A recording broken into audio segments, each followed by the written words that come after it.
Всем салют, это вторая и заключительная часть серии видео о братьях Хьюз. В этой части речь пойдет о двух младших братьях Джеки и Люке Хьюз.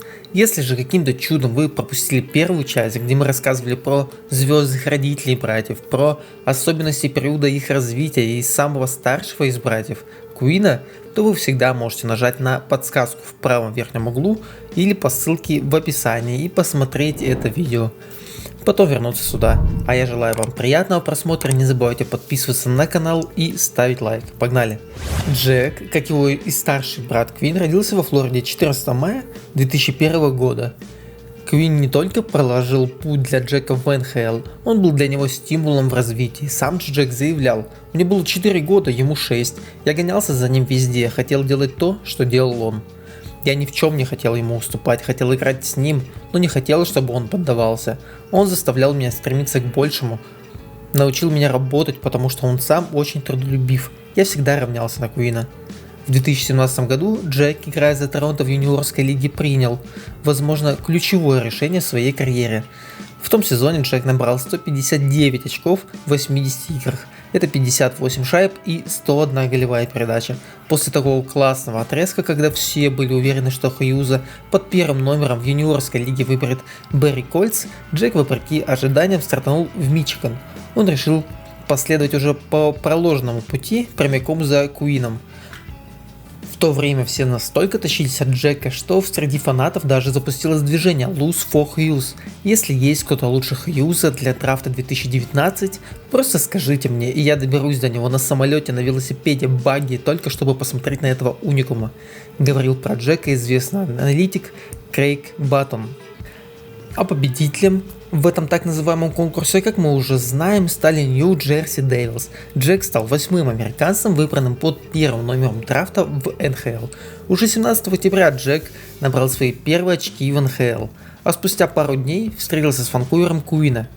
Все вывески тогда пестрили яркими заголовками: долгожданная дуэль братьев, кто возьмет верх. Джек тогда забросил свою первую шайбу в НХЛ, единственную, кстати, для Девилс в матче, но на удивление они его выиграли 1-0. Но все же адаптация затянулась на целых 2 сезона. Джек играл регулярно. Когда он был не в лазарете, ему давали много игрового времени. За 2 года он провел 120 матчей и набрал в них 52 очка. Плюс-минус же вообще ушел далеко за положительную отметку, а именно до минус 29. Такому показателю позавидуют даже в Мурманске. Кажется, надежды на молодого таланта не совсем оправдались, и будь в руководстве более радикальной личности, возможно, Джека уже не было бы в клубе. Но руководство с самого начала верило в него и не отступало от плана. В 2021 году с Джеком был переподписан контракт на общую сумму в $64 миллиона сроком на 8 лет. Мы создаем здесь особую команду, и Джек будет ее ключевым элементом. Мы находимся только в начале пути и верим, что можем далеко зайти, усердно работая ради того, чтобы добиться успеха, сказал тогда генеральный менеджер Нью-Джерси Том Фиджеральд. Джек очень серьезно вложился в будущее клуба, а Нью-Джерси в Джека. Мы все знаем, что значит Джек для команды. Это потрясающий игрок и фантастический человек. Его ждет блестящее будущее, и он станет опорой нашей команды в ближайшие годы, добавился владелец Дьяволов Дэвид Блицер. И сейчас, оборачиваясь назад, мы понимаем, что клуб не прогадал и даже неплохо сэкономил, глядя, какие контракты своим лидерам дает тот же Торонто. В прошлом сезоне Джек с учетом плей-офф набрал 110 очков, это 49 шайб и 61 голевая передача в 90 матчах. Полную статистику вы видите у себя на экране.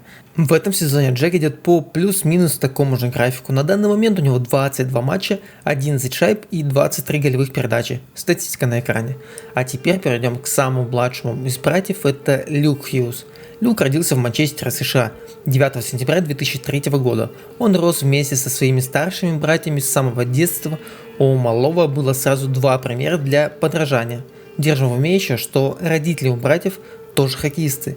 Я думаю, свою первую клюшку Люк получил еще в роддоме, если не раньше.